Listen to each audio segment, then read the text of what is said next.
अस्सलाम वालेकुम दोस्तों, मैं हूं आपके साथ आयशा। तो दोस्तों, आज सभी लोगों ने रिजल्ट्स तो देख ही लिए होंगे और हो सकता है कि आप मायूस भी हो, क्योंकि इंडिया गठबंधन सरकार बनाने से चूक गया है और मोदी एक बार फिर सरकार बनाने में कामयाब रहे। लेकिन आज के रिजल्ट्स ये दिखाते हैं कि इस बार चुनाव के चैंपियन और बाजीगर राहुल गांधी ही हैं, क्योंकि राहुल गांधी हार कर भी जीते हैं और राहुल गांधी ही 2024 के जनरल इलेक्शन के बाजीगर हैं। और इस बाजीगरी में उनके राइट हैंड बने हैं अखिलेश यादव। जी हाँ दोस्तों, अखिलेश यादव ने बीजेपी को वो चोट दी है जिसका अंदाज़ा बीजेपी को नहीं था। लेकिन यहाँ मैं ये कहना चाहूँगी कि अखिलेश को यूपी में जो मिला है वो मुसलमानों की वजह से ही मिला है और उन्होंने मुसलमानों का शुक्रगुजार होना चाहिए और अगले 5 साल के लिए मुसलमानों के भले के लिए काम भी करने चाहिए। जो लोग मुसलमानों पर तोहमत लगाते हैं उन्होंने संसद में जवाब देना चाहिए।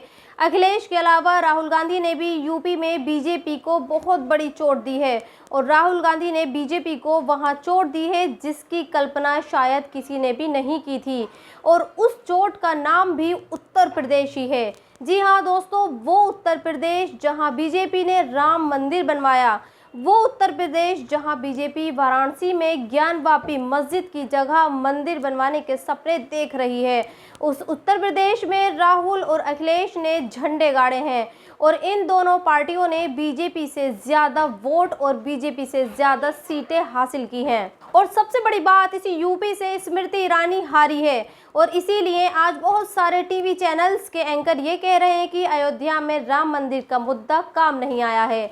अयोध्या उर्फ फैजाबाद से बीजेपी पीछे है, वहां से समाजवादी पार्टी के अवधेश प्रसाद आगे हैं। बंगाल और उत्तर प्रदेश में बीजेपी चारों खाने चित हो गई है। बीजेपी को लगता था कि उसने यूपी में राम मंदिर बनवा दिया तो सारे के सारे हिंदू वोट उसको दे देंगे, लेकिन ऐसा नहीं हुआ। यह यूँ कहें कि यूपी और बंगाल के लोगों को पीएम मोदी की वो बात बुरी लग गई होगी जिसमें वो ये कह रहे थे कि कांग्रेस पार्टी उनकी औरतों के मंगलसूत्र छीनकर उन्हें दे देगी।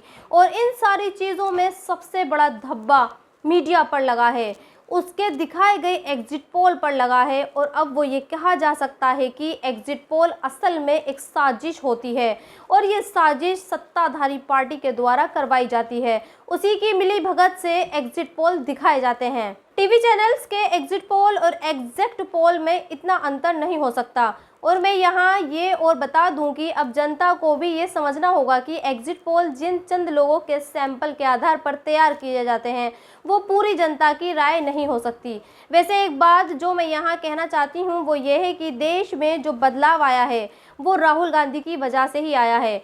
वो राहुल ही थे जिन्होंने हमेशा ही 2 बातें कही। पहली बात तो हमेशा देश को ये समझाते रहे कि देश में नफरत नहीं होनी चाहिए बल्कि मोहब्बत होनी चाहिए। इसके अलावा दूसरी बात जो राहुल ने कही वो ये थी कि ये देश संविधान से चला है और संविधान से ही चलना चाहिए, जबकि दूसरी तरफ प्रधानमंत्री मोदी लगातार नफरत की राजनीति करते रहे। वो अपने भाषणों और रैलियों में ये कहते रहे कि कांग्रेस का जो मैनिफेस्टो है वो चुनावी वादे हैं, वो असल में मुस्लिम लीग की तर्ज पर बनाए गए हैं और वो देश के लोगों का रिजर्वेशन छीन कर मुसलमानों को दे देगी। यानी एक तरफ राहुल गांधी मोहब्बत और संविधान की बात कर रहे थे तो वहीं मोदी लगातार देश की मेजॉरिटी को मुसलमानों से डरा रहे थे, उनका खौफ दिखा रहे थे। इसके अलावा आज बात बंगाल की भी करनी होगी। मुझे ऐसा लगता है कि अगर बंगाल में भी ममता बनर्जी और टीएमसी के बीच गठबंधन होता तो फिर बंगाल में भी बीजेपी का सूपड़ा साफ हो सकता था, लेकिन ममता बनर्जी ने बंगाल में ऐसा नहीं किया और वहां कांग्रेस और टीएमसी दोनों अलग अलग लड़े और इसी का फायदा बीजेपी को मिला। और शायद यही वजह है कि बीजेपी को अभी जितनी सीटें बंगाल में मिली हैं उतनी भी नहीं मिलती। और यहाँ मैं आपको एक और बात बता दूं कि बीजेपी ने बंगाल में भी झूठ बोला। बीजेपी ने बंगाल में इलेक्शन को पूरी तरह से हिंदू मुसलमान करने की कोशिश की। वहां पर उन्होंने संदेश खाली के मुद्दे को खूब उठाया और खुद प्रधानमंत्री ने संदेश खाली को लेकर कई झूठ बोले। तो दोस्तों, इस वीडियो में इतना ही। आप भी अपनी राय कमेंट्स बॉक्स में लिखकर मुझे ज़रूर बताएं और अब तक आपने मेरे चैनल को सब्सक्राइब नहीं किया है तो प्लीज़ सब्सक्राइब ज़रूर कर दें। शुक्रिया। देखिए, प्रधानमंत्री अगर पीछे चल रहे थे कुछ समय तक, यही मैं ट्रेंड मानता हूँ देश। जो प्रधानमंत्री अजिंक्य है, अजय है, भगवान के अवतार है, वो भी उनके वाराणसी में, बनारस में पीछे चल रहे थे। ये ट्रेंड है इस देश का, उत्तर प्रदेश का। पूरे देश में जिस तरह से आंकड़े आ रहे हैं, या ट्रेंड दिख रहा है, मुझे लगता है देश में परिवर्तन होने जा रहा है। 4 बजे के बाद मैं बात करूंगा। अभी पूरे नतीजे आने दो, ट्रेंड स्पष्ट होने दो। लेकिन कुछ जगह पर तो 1-1 लाख का लीड है। जैसे हमारे नंदुरबार तो बीजेपी की जगह है, वहाँ कांग्रेस के उम्मीदवार गोविल पाड़वी युवा उम्मीदवार है, 1 लाख से भी ज्यादा वोटों से आगे चल रहे हैं। नासिक में हमारे शिवसेना के राजाभाऊ वाजे 1 लाख वोटों से आगे चल रहे हैं। हाँ, बहुत सी ऐसी सीटें हैं हमारी महाविकास आघाड़ी की जहाँ लाख का मताधिक्य लीड अभी से चल रहा है। उत्तर प्रदेश में जो ट्रेंड मैं देख रहा हूँ, वो ट्रेंड जो है वो मोदी जी के खिलाफ चल रहा है। कांग्रेस पार्टी मुझे लगता है 150 क्रॉस कर सकती है। वो कांग्रेस पार्टी को 50 सीट भी नहीं मिली थी 2019 में।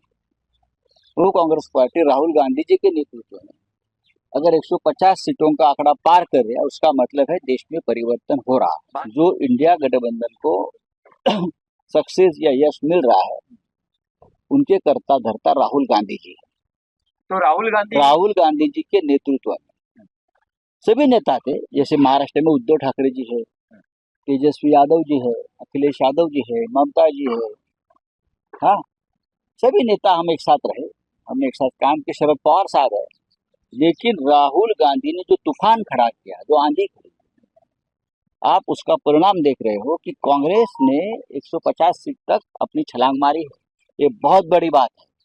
और ये ही हम बता रहे हैं कि अगर कांग्रेस 150 की छलांग मार रही है, तो हमारा इंडिया ब्लॉक जो है वो बहुमत की ओर जा रहा है। राहुल गांधी देश के नेता है। सबको साथ लेकर के चुनाव लड़ा, इसलिए कांग्रेस के कार्यकर्ताओं को बधाई और तमाम आदरणीय मतदाताओं को धन्यवाद।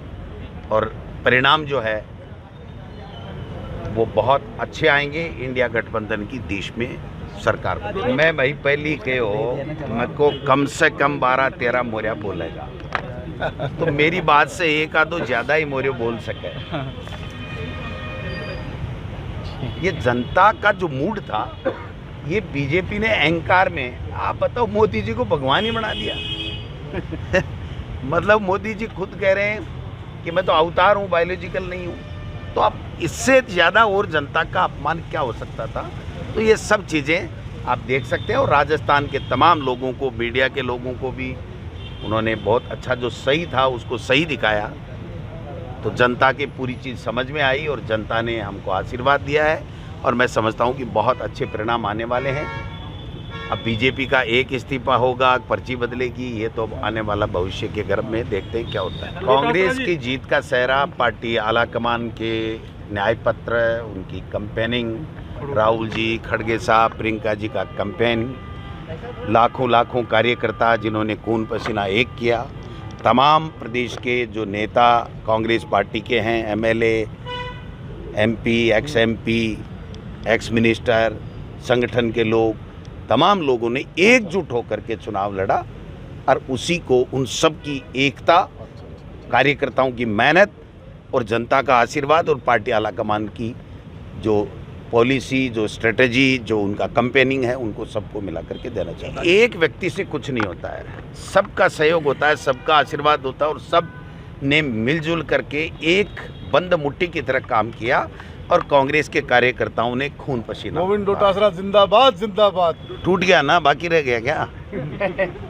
अब तो इस्तीफे आने बाकी हैं, किस किस के आते हैं देखते हैं। निश्चित रूप से कांग्रेस के कार्यकर्ताओं की मेहनत, पार्टी हाईकमान ने जो घोषणा पत्र दिया, जो कैंपेनिंग की, जो हमको सबको एक साथ एक सूत्र में बांध करके उन्होंने जो गाइडेंस दी, और उसमें हम सब लोग, तमाम नेता और कार्यकर्ता एकजुटता के साथ में लोगों के बीच में गए। और उसके साथ साथ भारतीय जनता पार्टी का जो अहम, जो घमंड और जो झूठ पे झूठ बोलना, और देश के प्रधानमंत्री जी को भगवान का अवतार बता देना, कोई काम नहीं करना, संवैधानिक संस्थाओं का दुरुपयोग करना, किसी के ईडी, किसी के इनकम टैक्स, किसी के सीबीआई, किसी को डरा दो, धमका दो, जेलों में डाल दो, ये जो वातावरण उन्होंने पूरे देश में बनाया, उससे लोग आहत होकर के लोगों ने कांग्रेस पार्टी की विचारधारा को, कांग्रेस पार्टी के कैंपेन को, कांग्रेस पार्टी के घोषणा पत्र को सराहा और